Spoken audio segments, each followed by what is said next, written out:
மக்களை காப்போம், தமிழகத்தை மீட்போம் என்ற உன்னத எழுச்சி பயணத்தின் ஒரு பகுதியாக தென்காசியில் அதிமுக பொதுச் செயலாளர் எடப்பாடி கே பழனிசாமி பிரச்சாரம். வழிநெடுகிலும் மலர்கள் தூவியும் மகிழ்ச்சியில் ஆரவாரம் செய்தும் புரட்சி தமிழரை உற்சாகமாக வரவேற்ற கழக தொண்டர்கள் மற்றும் பொதுமக்கள். தங்கம் விலை நிலவரம் போல் கொலை நிலவரங்கள் கேட்டு மக்கள் அதிர்ந்து போய் இருக்கிறார்கள். தென்காசி மாவட்டத்தில் நடைபெற்ற எழுச்சி பயணத்தின் போது அதிமுக பொதுச் செயலாளர் குற்றச்சாட்டு. எங்கே பார்த்தாலும் கொலை, கொள்ளை, திருட்டு, வழிப்பறிவு, பாலியல் வன்கொடுமை நடக்காத நாளே அல்ல. இன்றைக்கு தொலைக்காட்சியிலையும் பத்திரிகையிலையும் நாம் பார்ப்பது தங்க என்ன விலை, வெள்ளி என்ன விலை, இன்றைக்கு இதைத்தான் நாம் பார்ப்போம். ஆனா இன்றைய தினம் கொலை நிலவரம் என்ன நிலவரம் என்று பத்திரிகையிலும் ஊடகத்திலும் வருகிற செய்தி பார்த்து மக்கள் அதிர்ந்து போயிருக்கின்றார்கள். அப்படிப்பட்ட ஆட்சி தேவையா? சட்ட ஒழுங்கு சீர்குலைந்து விட்டது. தமிழகத்தில் இனி பாதுகாப்பு கிடையாது. மக்களுக்கும் பாதுகாப்பு இல்ல, சிறுமிகளுக்கும் பாதுகாப்பு இல்ல, ஒட்டுமொத்த பெண்களுக்கே பாதுகாப்பு இல்ல. அப்படிப்பட்ட ஒரு மோசமான ஆட்சி தொடர வேண்டுமா?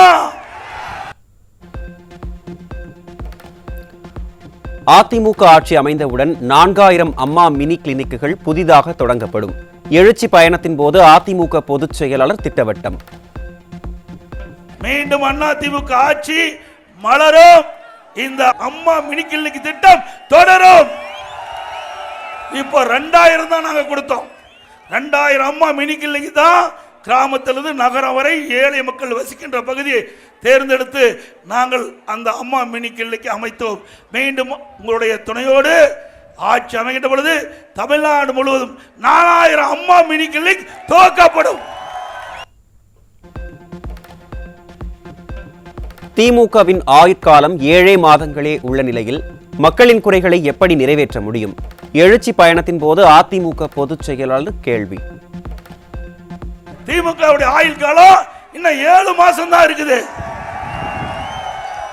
இந்த 7 மாசத்துல இதை எப்படி நிறைவேற்றுவீங்க? இது நிறைவேற்ற முடியுமா? சரி, 46 பிரச்சனை மக்களுக்கு இருப்பதாக முதலமைச்சர் தெரிந்தா ஏன் 4 வருஷம் மக்களுடைய பிரச்சனை தீர்க்கல? திமுகவின் உருட்டுகளும் திருட்டுகளும், ஸ்டாலின் மாடல் அரசு ஜீரோ அரசு என அதிமுக பொதுச் செயலாளர் விமர்சனம். தேர்தல் வாக்குறுதியை நிறைவேற்றாத அரசு திமுக என கழக பொதுச் செயலாளர் குற்றச்சாட்டு. திமுகவின் உருட்டுகளும் திருட்டுகளும், ஸ்டாலின் மாடல் அரசு ஜீரோ மாடல் அரசு. இன்றைக்கு இதுல திராவிட முன்னேற்ற கழக தேர்தல் அறிக்கையில் குறிப்பிட்டிருக்காங்க. இந்த சட்டமன்ற தொகுதியில் சங்கரன் கோயில் ஜவுளி பூங்கா அமைக்கப்பட்டிருக்காங்க. அமைச்சாங்களா? தென்காசியில மாம்பழச்சாறு உற்பத்தி நிலையம் மற்றும் எலுமிச்சை பதப்படுத்தும் தொழிற்சாலை அமைக்கப்பட்டிருந்தாங்க. அமைச்சாங்களா? ராமநதி, ஜம்பு நதி ஆறுகள் இணைப்பு திட்டம் முன்னெடுக்கப்பட்டிருந்தாங்க. முன்னெடுத்தாங்களா? அதை கைவிட்டுட்டாங்க. தென்காசியில அரசு வனக்கல்லூரி அமைக்கப்படும். அமைச்சாங்களா? அப்ப 10க்கு 0 தானே, 10க்கு 0. ஆக இது திராவிட முன்னேற்ற கழக தேர்தல் அறிக்கையிலே இந்த மாவட்டத்தில் குறிப்பிட்ட செய்திகள். தென்காசி மக்களின் கோரிக்கையை ஏற்று தென்காசியை தலைமையிடமாக கொண்டு புதிய மாவட்டமாக அறிவித்தது அதிமுக அரசு. எழுச்சி பயணத்தின் போது அதிமுக பொதுச் செயலாளர் பெருமிதம். இந்த மக்களுடைய நீண்ட நாள் கோரிக்கை தென்காசி தலைமையிடமாக கொண்டு புதிய மாவட்டம் உருவாக்க வேண்டும் என்று, அதை செயல்படுத்திய அரசாங்கம் அம்மாவுடைய அரசாங்கம். மாவட்டம் ஆக்கணும்ல. ஸ்டாலினுக்கு விவசாயத்தை பற்றி ஒன்றுமே தெரியாது. ஸ்டாலின் ஆட்சியில் மக்கள் மிகவும் துன்பப்படுவார்கள் என்றும் வரும் தேர்தலில் திமுகவுக்கு முற்றுப்புள்ளி வைக்கப்படும் என்றும் அம்பாசமுத்திரம் பகுதியில் நடைபெற்ற எழுச்சி பயணத்தில் புரட்சி தமிழர் சூளுரை. இன்றைக்கு முதலமைச்சருக்கு விவசாயத்தை பற்றி ஒண்ணுமே தெரியாது. தெரிஞ்சாதானே செய்ய முடியும். தெரியாத முதலமைச்சரை வைத்துக் கொண்டு மக்கள் படுகின்ற துன்பம், அதுக்கெல்லாம் முற்றுப்புள்ளி வைக்கின்ற தேர்தல் 2026 சட்டமன்ற தேர்தல். திமுகவிற்கு கம்யூனிஸ்ட் கட்சியினர் அடிமையாகிவிட்டதால் மக்கள் பிரச்சனைகளுக்கு எதிராக போராட்டம் நடத்தாமல் மௌனமாக உள்ளனர். கம்யூனிஸ்ட் கட்சிகளை திமுகவினர் கொஞ்சம் கொஞ்சமாக விழுங்கிக் கொண்டிருப்பதாகவும் எழுச்சி பயணத்தில் அதிமுக பொதுச் செயலாளர் ஆவேசம். கம்யூனிஸ்ட் கட்சி நாட்டு மக்களுக்கு எத்தனை பிரச்சனை இருக்குது, விலைவாசி உயர்ந்திருக்கிறது, அதுக்கு ஏதாவது போராட்டம் நடத்துறீங்களா? இல்ல போக்குவரத்து தொழிலாளர்களுக்கு கிடைக்க வேண்டிய அந்த ஓய்வூதியங்கள்லாம் கிடைக்காம இருக்குது, அதுக்கு போராட்டம் நடத்துறீங்களா? இல்ல விவசாயிகள் பிரச்சனைக்காக போராட்டம் நடத்துறீங்களா? பழைய ஓய்வு திட்டம் அரசு ஊழியர் கிடைக்கவில்லை என்று அவள் குரல் கொடுத்திருக்கிறார், அதுக்கு ஏதாவது போராட்டம் நடத்துறீங்களா? எதுக்குமே போராட்டம் நடத்தாத ஒரே கட்சி இன்றைய தினம் கம்யூனிஸ்ட் கட்சி ஒன்றுதான். ஏன்னா திமுகவுக்கு அடிமையாகிவிட்டது. அவளை எதிர்த்து பேசினால் நடைபெற அடுத்த ஆண்டு நடைபெறுகின்ற சட்டமன்ற தேர்தலில் சீட்டு கிடைக்காது, கூட்டணியில கழட்டி விட்டுருவாங்க. அந்த பயத்தில் தான் இன்றைக்கு கம்யூனிஸ்ட் தலைவர்கள் இன்றைக்கு மௌனம் காத்துக்கிறாங்க. எங்ககிட்ட எதிராகாதீங்க, உங்ககிட்ட அழுக்க வச்சிருக்கிறீங்க, அதை தொடைங்க. மிசா சட்டத்தை கொண்டு வந்த காங்கிரசுடன் கூட்டணி வைத்துக் கொண்டு அதிமுகவை பற்றி பேச ஸ்டாலினுக்கு எந்த அருகதையும் கிடையாது. எழுச்சி பயணத்தின் போது அதிமுக பொதுச் செயலாளர் காட்டம். எப்பொழுது பார்த்தாலும் ஸ்டாலின் பேசுவார், எமர்ஜென்சி எமர்ஜென்சி. அந்த கொடுமையிலையும் நாங்கள் பல கொடுமைகளை சந்தித்தோம் என்று சொல்லுவார். அப்பொழுது மிசா சட்டம் வந்தது, அந்த மிசாவிலே சிறை சென்றோம் என்று சொல்வார். அதற்கு திரு கருணாநிதியுடைய 100ஆண்டு விழா வந்தது, அதுல ஒரு கண்காட்சி ஏற்படுத்தி இருந்தாங்க. அதுல மிசாவில் திரு ஸ்டாலின் சிறையில் இருப்பது போல், அப்படி சிறையில் இருப்பது காட்சி எந்த காலகட்டத்தில் நடந்தது? காங்கிரஸ் ஆட்சியிலே நடந்தது. அப்படிப்பட்ட கட்சியில கூட்டணி வச்சிருக்கிறீங்க. எமர்ஜென்சி கொண்டாந்ததும் காங்கிரஸ், மிசா கொண்டாந்ததும் காங்கிரஸ், உங்களை கைது செஞ்சு சிறையில் அடைச்சதும் காங்கிரஸ். அப்படிப்பட்ட காங்கிரஸ் கட்சியோட கூட்டணி வைத்துக் கொண்டு எங்களை பற்றி விமர்சனம் செய்வதற்கு எந்த அருகதையும் இல்லை திமுக தலைவர். அதிமுக ஆட்சியின் போது மெட்ரோ ரயில் திட்டத்திற்கு 63,000 கோடி ரூபாய் நிதி கொடுத்தது மத்திய அரசு. எழுச்சி பயணத்தின் போது அதிமுக பொதுச் செயலாளர் பேச்சு.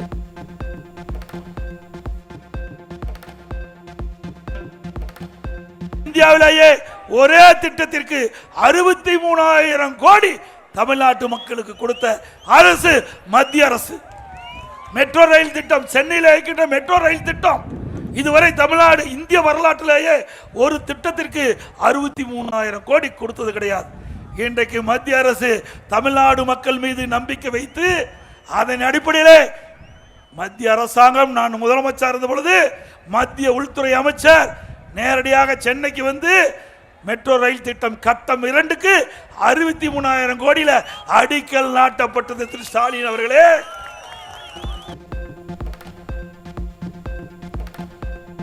ஆட்சியில் செய்த சாதனைகள் குறித்து ஒரே மேடையில் பேச நான் தயார், ஸ்டாலின் தயாரா? எழுச்சி பயணத்தின் போது அதிமுக பொதுச் செயலாளர் சவால். எங்களை பத்தி பேசு, நாங்க பதில் சொல்ல தயாராகிறோம். 2011 2021 வரைக்கும் சிறப்பான ஆட்சி கொடுத்திருக்கிறோம். எங்களை பற்றி பேசு, நான் பதில் சொல்ல தயார். நீங்க எந்த இடத்துல கூப்பிட்டாலும் நான் வரேன். திரு ஸ்டாலின் அவர்களே, நீங்க எந்த இடத்துல மேடை போட்டு பேசுறாலும் நான் தயாரா வர்றேன். நீங்க உங்களுடைய ஆட்சியில செய்த சாதனை சொல்லுங்க. அதிமுக ஆட்சியில செய்த சாதனை நான் சொல்றேன். மக்கள் நீதிபதியா இருந்து முடிவு செய்யட்டும். கான்கிரீட் சாலை போட்டு கரும்பு தோட்டத்தை பார்த்தவர்தான் இன்றைய நவீன விவசாயி ஸ்டாலின். ஆலங்குளத்தில் நடைபெற்ற எழுச்சி பயணத்தின் போது அதிமுக பொதுச் செயலாளர் விமர்சனம். திரு ஸ்டாலின் அவர்கள் எதிர்க்கட்சியா இருக்கின்ற பொழுது எங்களுடைய பகுதிக்கு வந்தார். சேலம் மாவட்டத்தில் தலைவாசல் என்ற ஊருக்கு வந்து கரும்பு தோட்டத்தில் கான்கிரீட் சாலை அமைச்சு போய் கரும்பு தோட்டத்தை பார்த்த முதலமைச்சர் தான் நவீன விவசாயி இன்றைய முதலமைச்சர் ஸ்டாலின். விவசாயி என்றால் என்ன தெரியாது என்று இருக்கின்ற ஒரே முதலமைச்சர் இன்றைய முதலமைச்சர் ஸ்டாலின். மக்களை காப்போம், தமிழகத்தை மீட்போம் என்ற உன்னத எழுச்சி பயணமாக தென்காசி மாவட்டம் குற்றாலம் சென்ற அதிமுக பொதுச் செயலாளர் எடப்பாடி கே பழனிசாமியுடன் மாற்றுத்திறனாளிகள் சந்திப்பு. மாற்றுத்திறனாளிகளின் தேவைகளை கேட்டறிந்த புரட்சி தமிழர் அதிமுக ஆட்சி அமைந்ததும் நிறைவேற்றி தரப்படும் என உறுதி.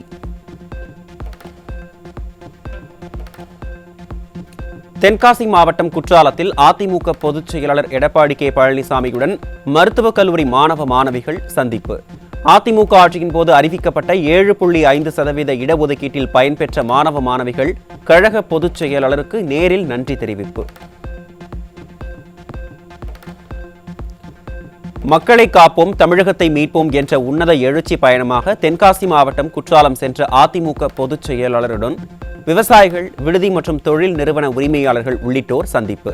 பிரச்சனைகள், தேவைகள் ஆகியவற்றை கேட்டறிந்த கழக பொதுச் செயலாளர் எடப்பாடி கே பழனிசாமி அதிமுக ஆட்சியில் நிவர்த்தி செய்யப்படும் என திட்டவட்டம். தென்காசி மாவட்டம் குற்றாலத்தில் பல்வேறு மாற்றுக் கட்சிகளைச் சேர்ந்த ஏராளமானோர் கழக பொதுச் செயலாளர் எடப்பாடி கே பழனிசாமி முன்னிலையில் தங்களை அதிமுகவில் இணைத்துக் கொண்டனர். தென்காசி தெற்கு மாவட்ட செயலாளர் செல்வ மோகன்தாஸ் பாண்டியன் ஏற்பாட்டில் நடைபெற்ற நிகழ்வில் திருநெல்வேலி புறநகர் மாவட்ட செயலாளர் இசக்கி சுப்பையா உள்ளிட்டோர் பங்கேற்பு.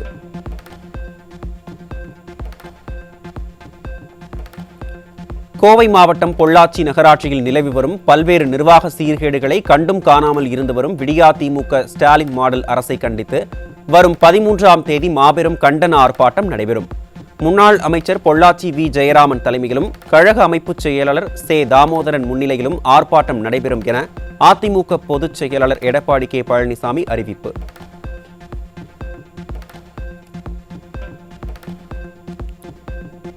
கோவை மாவட்டம் வால்பாறை சட்டமன்ற தொகுதிக்குட்பட்ட கோட்டூர் பேரூராட்சியைச் சேர்ந்த திமுக உள்ளிட்ட மாற்றுக் கட்சியினர் முன்னாள் அமைச்சர் SP வேலுமணி முன்னிலையில் அதிமுகவில் இணைந்தனர். அதிமுகவில் இணைந்தவர்களுக்கு கழக துண்டு அணிவித்து வரவேற்ற முன்னாள் அமைச்சர் SP வேலுமணி மக்கள் பணியை சிறப்பாக செய்ய வேண்டும் என்று வாழ்த்தினார்.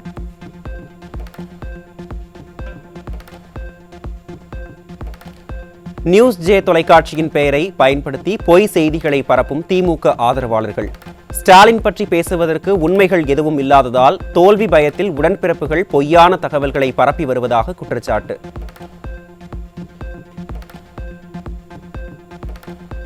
அதிமுக MP CV சண்முகம் குறித்து சமூக வலைதளங்களில் அவதூறு பரப்பியவர் மீது காவல்துறை தலைமை இயக்குநர் அலுவலகத்தில் புகார். அதிமுக மாநிலங்களவை உறுப்பினர் CV சண்முகத்தை பற்றிய போலி செய்திகளை நியூஸ் ஜே தொலைக்காட்சி தயாரித்தது போல சமூக வலைதளங்களில் பதிவிட்ட நபர் மீது நடவடிக்கை எடுக்க கோரி சென்னை காவல் ஆணையரகம் மற்றும் சைபர் கிரைம் பிரிவிலும் அதிமுக வழக்கறிஞர் பிரிவு இணை செயலாளர் பாலமுருகன் புகார்.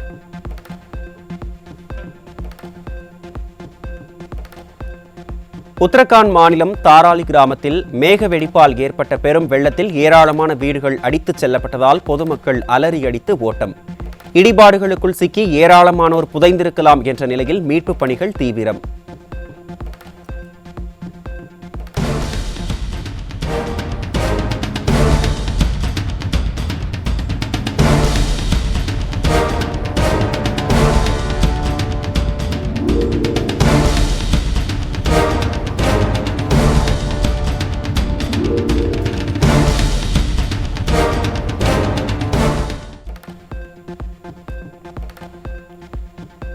உத்தரகாண்டில் திடீர் வெள்ளத்தில் சிக்கி உயிரிழந்தவர்களுக்கு அதிமுக பொதுச் செயலாளர் எடப்பாடி கே பழனிசாமி இரங்கல். வெள்ளத்தில் சிக்கி காணாமல் போனவர்களுக்காகவும் மீட்புக் குழுவினருக்கு வலிமை கிடைக்கவும் பிரார்த்திக்கிறேன் என அதிமுக பொதுச் செயலாளர் அறிக்கை.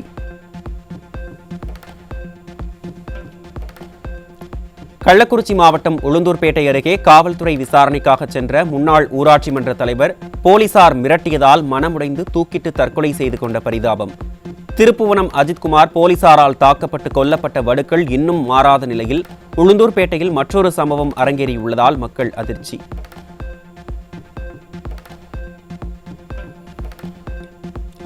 சென்னை கிண்டியில் கஞ்சா புகைத்ததை கண்டித்த வங்கி ஊழியரை சரமாரியாக வெட்டிவிட்டு தப்பி ஓடிய அடையாளம் தெரியாத நபர்கள்.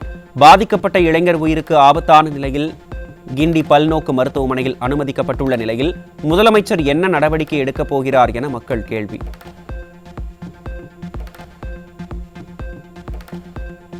தமிழகத்தில் கடந்த 5 நாட்களில் 16 கொலை சம்பவங்கள் அரங்கேறியுள்ளதால் பொதுமக்கள் அச்சம்.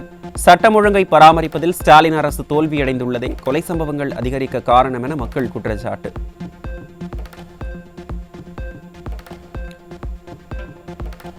தமிழ்நாட்டில் ஆகஸ்ட் 1ஆம் தேதி முதல் 5ஆம் தேதி வரை 5 நாட்களில் 27 பாலியல் குற்ற சம்பவங்கள் நடைபெற்றுள்ள அவலம். பாலியல் குற்றங்களின் எண்ணிக்கை நாளுக்கு நாள் அதிகரித்து வரும் நிலையில் பெண்கள் வெளியில் செல்லவே அச்சப்படும் நிலையை அப்பா ஸ்டாலின் உருவாக்கிவிட்டதாக மக்கள் குற்றச்சாட்டு.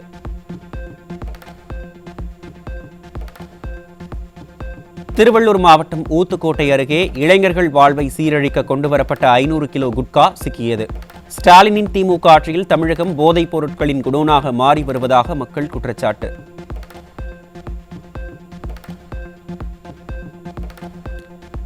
தஞ்சை மாவட்டம் பட்டுக்கோட்டை அருகே இளைஞர்கள் வாழ்வை சீரழிக்க கொண்டுவரப்பட்ட 237 கிலோ கஞ்சா சிக்கியது. ஸ்டாலினின் கட்டுப்பாட்டில் உள்ள காவல்துறை கும்பகர்ண தூக்கத்தில் இருப்பதால் போதை மாநிலமாக தமிழகம் மாறி வருவதாக மக்கள் குற்றச்சாட்டு.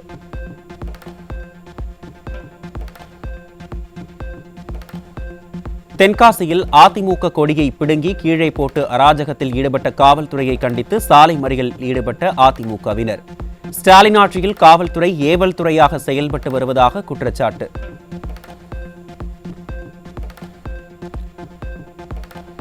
சென்னை சேப்பாக்கத்தில் பட்டா வழங்காததை கண்டித்து உதயநிதியின் சட்டமன்ற அலுவலகத்தை முற்றுகையிட்டு பெண்கள் உள்பட 100க்கும் மேற்பட்டோர் ஆர்ப்பாட்டம். 1 லட்சத்திற்கும் மேற்பட்டோருக்கு பட்டாக்கள் வழங்கப்பட்டதாக தம்பட்டம் அடித்துக் கொள்ளும் ஸ்டாலின் ஆட்சியின் பொய் மூட்டைக்கு மேலும் இந்த சம்பவமே சான்று. 70 ஆண்டுகளுக்கு மேலாக குடி இருக்கும் சிவராஜபுரம் ஆரிமுத்து பகுதி மக்களை அகற்றாதே.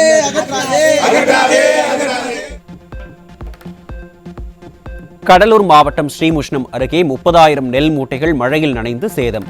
தன்னை விளம்பரப்படுத்திக் கொள்ள பல கோடி ரூபாய் செலவு செய்யும் ஸ்டாலின் அரசு இதுகுறித்து உரிய நடவடிக்கை எடுக்க வேண்டும் என விவசாயிகள் வலியுறுத்தல்.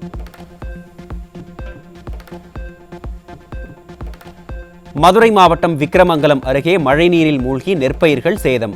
நிர்வாகத்திறனற்ற ஸ்டாலின் அரசு நீர்ப்பாசன வடிகால் வாய்க்கால் தூர்வாராததே காரணம் என விவசாயிகள் குற்றச்சாட்டு.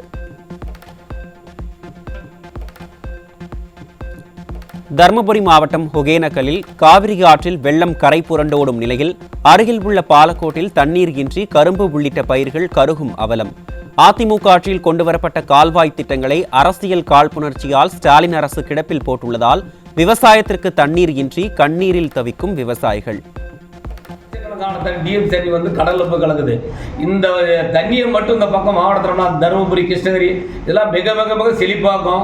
விவசாயம் வருஷத்துக்கு 4 தடவை பண்ணி 1 பைசா காசு கூட பார்க்கல. இப்போ மாந்தோட்டம் அழிந்ததெல்லாம் நீங்கள் எல்லாம் கண்ணில் பார்த்துருக்கிறீங்க. இப்போ அடுத்தது கரும்பு தோட்டம் அழியுது. விவசாயியே அழியும். இந்த ஆட்சியில் கண்டிப்பாக நடக்கும்.